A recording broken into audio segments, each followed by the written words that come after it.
What is going on, Taylor? What's going on, Brandon? Bringing the energy, man. Bringing the energy. Unlike the Tampa Bay Buccaneers did last night. That'll be later on, but I just had to throw it out there, throw a little shade to begin the show. We're gonna talk about it. You know who lost their energy? Who maybe needs to plug back in? The Chargers, man. Their Chargers. Absolutely. That Charger cord snapped. Man, that is that iPhone cord that you've had for like 5 years from your first iPhone, that you just keep around. You keep using it. It's like in the living room, it's stuck in between the couch and stuff, but it's just frayed and it's got no more life in it. Something's got to happen. You either put some tape on there or take a piece of that out, throw it away, and get a new one. Something's got to happen. Did you see the Jaguars post after they won? It was like the two Charger cords hanging down, and they were like broken in half. And that's what they are, man. That's what they are. You know who's happy about that game is Emmanuel Ocho. My man is rubbing it in on social media. He sailed on that ship all season. About he was the one who was like, Justin Herbert is a social media quarterback. Yep. And he set sail on that bad boy, and he has been riding it the entire season, and it's paid off for him. I'll give it to him. We'll dive more into this, of course, but I don't think that was Justin Herbert's fault that game. I don't think there's either. more to it. He could have did more, but again, we'll dive more into it later in the show, guys. But first, like always, we start with college, and there's drama. If you like keeping up with the Kardashians, you're gonna like this new episode of Keeping Up with Jaden Rashada and Cormani McClain.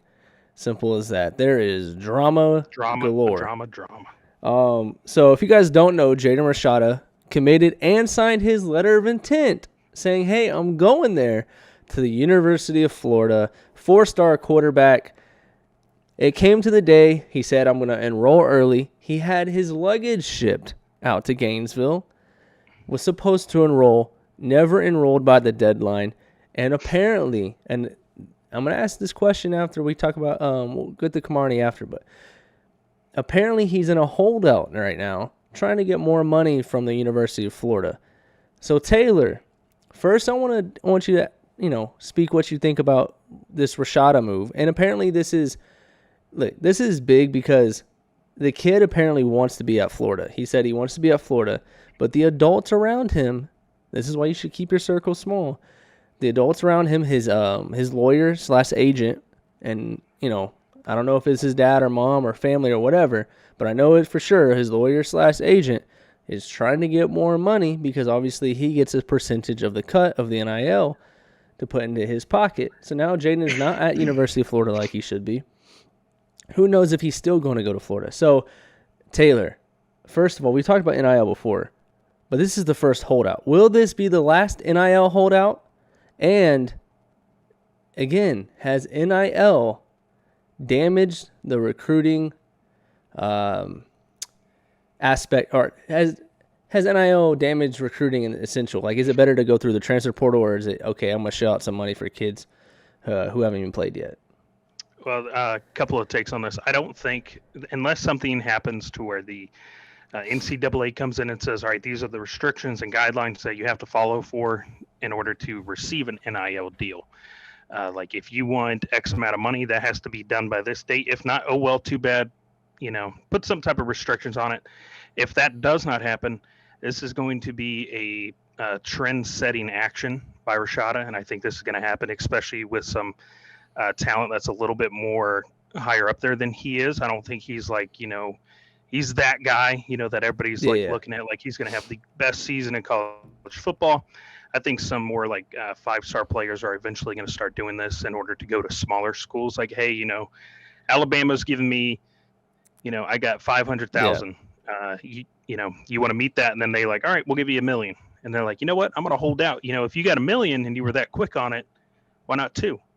So I don't think it's going to be the last one unless something happens where they regulate what's going on. Do I think that NILs have ruined or changed recruiting? Absolutely. It is. I don't even want to call it college football anymore. I want to call it like pre-NFL is what it is now, because now it's, talking about money, talking about, the transfer portal is pretty much like the ability to become an unrestricted free agent with no ties to you Well, whatsoever. To speak of the transport, I don't know if you watched the Pat McAfee show. Deion Sanders was Yep. watching it with the Pops the other day. Deion Sanders came on and he said the way he recruits now is 40-40-20. So 40% on the roster, 40% through the transfer portal, and 20% through high school recruiting, because he said he wants people that have 1 or 2 years left that actually want to play football and they don't care about the money. And they asked him why you don't go to the NFL. It's because the NFL guys, he's like, I'd have 20 people on my team because everyone else in the NFL is about the money. So that's how he views it. And I think, again, to your point, like, I think the transfer portal is going to be the way to go in the future. One, you've seen their talent. You've seen them play. So you already know how they produce in the college level compared to the high school where you're handing out crazy amount of money. Yeah. I like that method. I think Dion is one of the best coaches out there, and not just from like a straight up coaching standpoint, but as far as a recruiter and a mentor towards these college players. Because, a lot of these kids need a true dose of reality, because, high school is not what college is, and the NFL is not what college is. It's like they're all different stages. And they need somebody there that's been through each and every single one of these steps and knows how to maneuver and work their way through. And Dion's an extremely smart guy. NIL is a fairly new thing that's been introduced, but he's got it figured out. He knows who's going to be there for the money, and he knows who's going to be there to play football and improve a program and, make a name for themselves. That's what he is going out there and doing, is getting those players that want to come out here and be like, the money's cool right now. I can make 500,000, that could get me a nice car, pay off mom and dad's house, help my sister go to school. And then I get injured, or I don't get the playing time I thought I was going to get, or something happens and then I don't make it to the NFL. Yeah. Or, you can get these kids that are like, I just want to make money and that's it. Who cares about the NFL? Whatever. It's not really my dream. I just want to make a bag and dip out. Yeah. So he's like figuring out who's who, what's what, who wants to play, who wants to just make money. I like his method of, what was it, 40 something, 40, 20, whatever it is. 40, 40, 20. It's smart.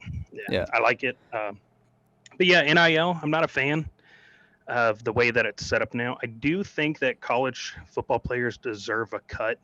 100%. They deserve to get some sort of money for their name, image, and likeness. I feel like it needs. I feel like it needs to be broken down in a way that each player gets something. Because the bench rider who's grinding it out at practice, doing everything else that the starters are doing, they're not getting an NIL deal. Well, they're getting a scholarship. They're still getting their 4 years paid for. I mean, you got a couple walk-ons, but a lot, Yeah, there's walk-ons and there's kids who don't get a scholarship. But, I think if everybody's putting the same amount of work into the team, everybody needs to get paid, because the NCAA is a billion-dollar business. It's not a school or anything like that. It's a business through and through. Yeah. You can't convince me otherwise. There's education involved, but it's like that much of what the NCAA is. So I think it needs to be broken down into every player on a roster gets a set amount of like financial aid as far as cash, not just like, oh, here's some food or money to go get food, whatever. Everybody gets a certain amount of money. No school gets more money than this other one, because at this pace, it's who can give out more money. That's what it is. It's, hey, we're Alabama. We got boosters, lining out the back door, willing to pay you like $5 million to come play. That's unfair to all these lower schools who have already been at a disadvantage. Funding, some of that has to come down to funding. So the bigger schools are going to have more money. But let's just talk Power 5 in this instance for NIL.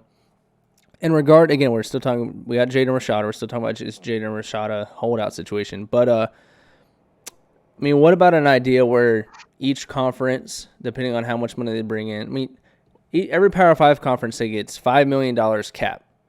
Every Power P5, $5 million. That's all you can hand out to potential high school recruits. So no one's over, if you want this X, Y, and Z recruit, you're like, hey, this is what we're going to allocate out of the $5 million to you. And then now, obviously, if there's a big time quarterback, hey, we're going to give you $1 million. that gives you only $4 million to work with the other potential recruits. So you're gonna, it's kind of give or take which recruit you're gonna shell out the money for. Now the report, and I'm pretty sure this is just a typo and someone read it wrong, but the report is that Jaden Rashada is in his camp is not wanting to come to UF with a $13 million NIL deal, which is would be the most in all of college football. $13 million. That would mean, guess if you took that deal, $13 million in 1 year, 4 years, whatever it is, he would be making more than I believe I saw about 11 NFL backup quarterbacks. Without even proving himself at the University of Florida. So this next question to you is, what should Florida do? Should they cut ties with Rashada and say, you know what, we got Graham Mertz. They are reportedly going after a former 5-star LSU transfer, Walker Howard. And they've already got DJ Lagway, who's a 5-star in 2024, who everyone already thinks is going to take over for Jaden Rashada. Everyone, the chips are all in on DJ Lagway and Gator Nation being a part of it. So should they go ahead and just cut ties with Rashada, save their money, save their headache, and move on? 100%. I'm a firm believer of people proving themselves, and I'm a firm believer of institutions and teams giving players an opportunity to prove themselves. But if you have yet to prove yourself to me as a school, a team, NFL team, whatever it is, I'm not paying you. I'm not paying you $13 million. I'm not paying you $5 million. I'm not paying you whatever it is. If you declined my initial $13 million offer, that's it. Because if you take... That's crazy. $13 million. And again, guys, this is reports, right? Yeah, reports. This may not be true. But if it is, and he's coming to you and like, hey, $13 million, that's not enough. That's an immediate see you later. Get out of here. Get out of here, man.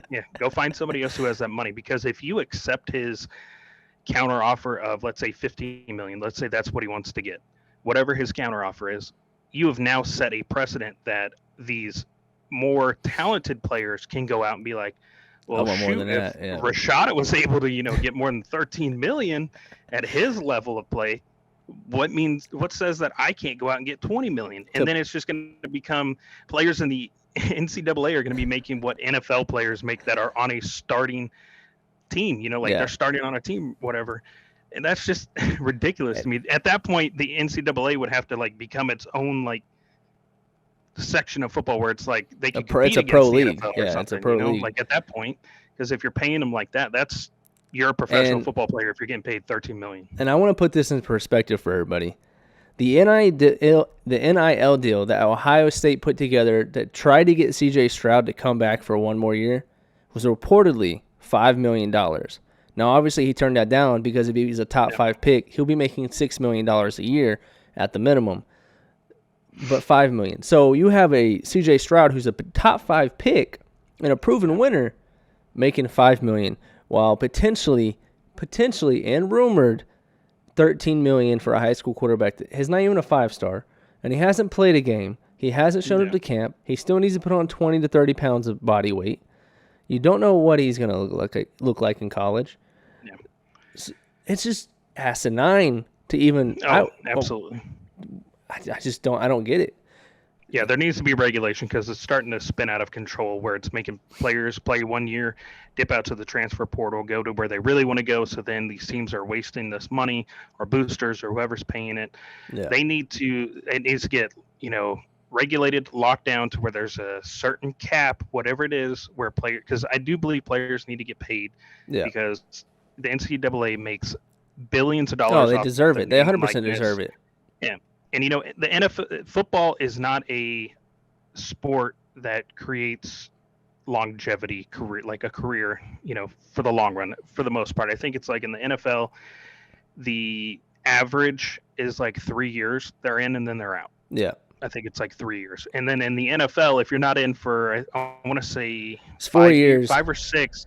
It's 4 years for retirement. To get retirement and stuff like that. So if the average is 3 years, retirement's 4. The average NFL player is not going to get a retirement. Their body's going to be beat up. Their body's going to be just hurting the rest of their life, and they're going to be disabled later on in life. I get that these players understand the effects of football. the possible consequences of playing football, but there's also the aspect that if they are playing for these teams or colleges and they're making this much money, some of that has to go towards them. Yeah.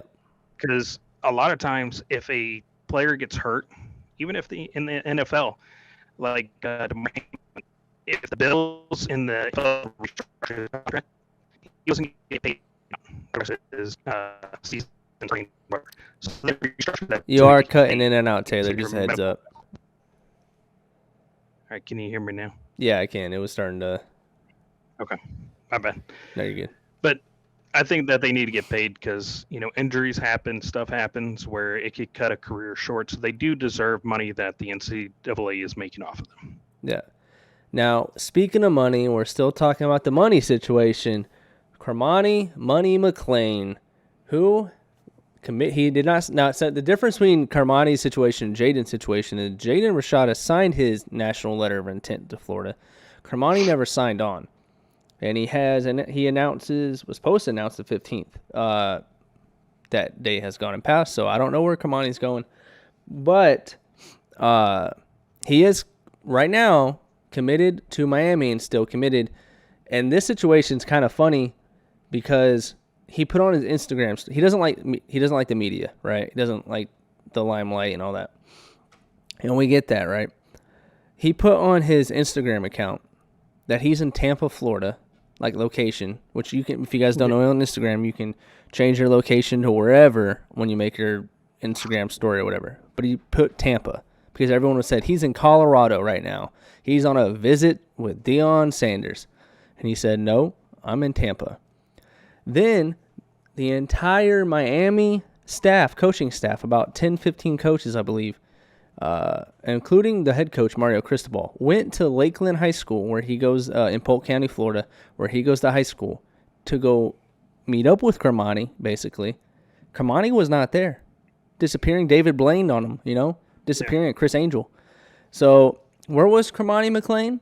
After saying he was in Tampa, after saying he was at his high school, after a bunch of coaches went to go visit him, lo and behold, he was in Boulder, Colorado visiting Deion Sanders, and he has recruiting pictures, and people got pictures of him in Boulder, Colorado, and he then later confirmed he was in fact in Colorado after denying reports. That's a headache in its own. But, Cormani's a great player, so I'm going to raise the question. Is he going to Colorado? Is he spurring Miami after spurring Florida? He spurred Florida, went to Miami, went from Miami to... Is he going to Colorado? I'd say yes. Based off of his interview during, I think it was the All-American game, the way he answered the question of, are there any other schools, that you're thinking about? He kind of paused and then he was like, Miami, kind of like... Yeah, throw up the really U, whatever. Yeah, he's like, I can't really say what else is going on, but Miami. But we could all tell that something was not up. Miami. Yeah. And I think, if you want in his position, I think going to Colorado would be the best fit for him. He'd be able to learn a lot from Deion. Deion's a proven coach that he can make a team really good, and he's got now the assets to back him. He's not hindered by anything. Yeah. And I think that 100% he's dipping out for Miami and he's going to Colorado. Even if maybe Colorado's like, hey, we can't give you the money, that you were going to be getting down there. Yeah, I think with Colorado, I don't think I know Miami's probably paying him more because they got John Ruiz and, he's handing out money left and right. But I think if he goes to Colorado, it's going to be to pair with Travis Hunter, who was the number one corner previous year. Yeah. And then Cormani McClain, depending on some sites, there were some updated rankings today on 3 Sports. Cormani McClain is now ranked, I think, the 4th best corner, 4th or 5th best corner in this class on their site. On other sites, he's still number 1. So you still have an incredibly talented Cormani McClain with Travis Hunter. That might be the best cornerback duo in the Pac-12. Yeah, agreed. So, I think, being able to go to Colorado and make Colorado go for, I think they had 1 win this season. Yeah, 1 or 2. Being able to help them, being able to help them go from 1 win to whatever, they're going to win games. Yeah. They're getting talent that Colorado would not get if Deion wasn't there. They're going to be able to get some games under them, and they're going to win in great fashion. I think that's more impressive than going to Miami and be able to get some wins, because Miami is Moneyville like that. I mean, you want to get paid. Miami is the You better Texas hope. A&M of the ACC. Yes, they're going to get a bunch of good players because they're paying out a bunch of money, but it's just not going to form into what you want it to form into. So if you want the longevity, Colorado seems like the better place to go, because Deion's not going to be there and allow these players to come in and just be like, yeah, I'm just here for a year. He'd be like, all right, get out. Yeah. Straight up, get out. Yeah, he doesn't care. He coaches old there's school. A video. So. Yeah, there's a video that surfaced. Deion in the film room, the entire team's in there. Every single player on the team's in there. And there's one single player that was what he considered a cancer to the team, because he was talking trash about Deion. He was talking trash about other players. He never mentioned their name, but he allowed the team to vote. He was like, look, this is a situation. They've been saying some things. They've been doing some things that I don't feel is right. And this is like their third strike, whatever. But I'm going to leave it up to you guys, because in my opinion, he should be gone. Yeah. He was like, raise your hand if you want him to stay. Raise your hand if you want him to go.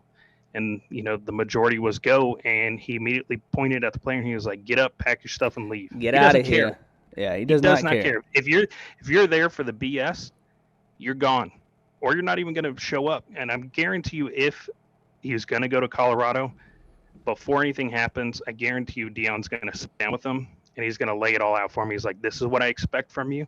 If I even get a sniff that you're here for anything else other than playing, you're gone. You're gone, yep. What's going on, guys? If you guys like that video, make sure you hit the subscription button and turn on the bell notifications for any time that we go live. We go live every Tuesday at 7 p.m. Eastern time. And again, make sure you like this video. Much love from the booth.